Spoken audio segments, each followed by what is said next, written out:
No entiendo el encono que usted tiene contra la filosofía, que no es científica, pero yo creo que es una buena manera de aprender a estructurar el pensamiento. No tengo ningún encono. Playo irrelevante. No es un encono. Pero fíjate el sesgo. Desde el momento en que tú hablas de un encono, estás dando una explicación. Dices, no entiendo, pero sí entiendes. Entiendes que yo le tengo encono.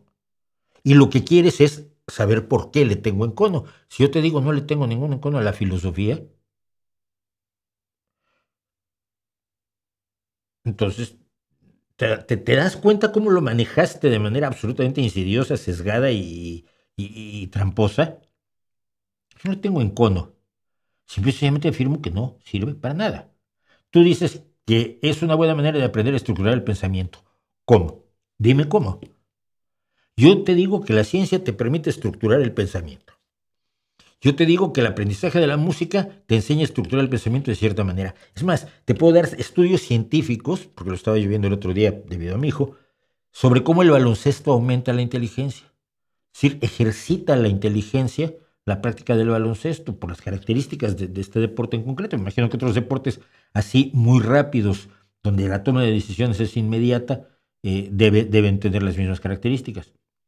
Pero jamás me ha demostrado nadie, ni siquiera me ha argumentado de manera eficaz, que el aprender las barbaridades que dijo Aristóteles, para luego aprender las barbaridades que dijo Platón, para luego enterarte de los errores que cometieron los demás filósofos hasta el momento de la revolución científica y la cantidad de asnalidades que tartajearon respecto del universo de manera absolutamente irresponsable, te ayuda a estructurar el pensamiento.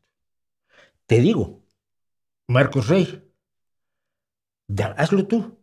Dime, vamos a estudiar todo lo que se hizo, todo lo que dijeron los filósofos y cómo estructura eso el pensamiento. ¿Qué tipo de estructura de pensamiento te lleva a creerle a Kant? ¿O te lleva a creerle a Aristóteles? ¿O te lleva a creerle a Epicuro? ¿O te lleva a creerle a Bullung Chang, como se llama este que está de moda? ¿O a Zizek? ¿O a Lacan? ¿O a Derrida? Dime, ¿cómo se estructura el pensamiento de manera tal que tú leas a Lacan diciendo estupideces sobre las matemáticas y entonces digas, oh, es un pensamiento estructurado? No lo es. No lo es totalmente caprichoso. Por eso la filosofía acepta a los existencialistas y a los esencialistas, a los idealistas y a los materialistas, a todas las posiciones contrapuestas de conceptos del universo son perfectamente aceptadas.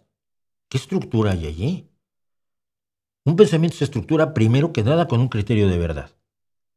¿Cómo sé que algo es cierto? La filosofía te dijo que era si te iluminabas o si lo razonabas. Entonces había, claro, los que se decían que la iluminación, la intuición te iba a llevar a la verdad, y otros decían, no, el razonamiento te va a llevar a la verdad.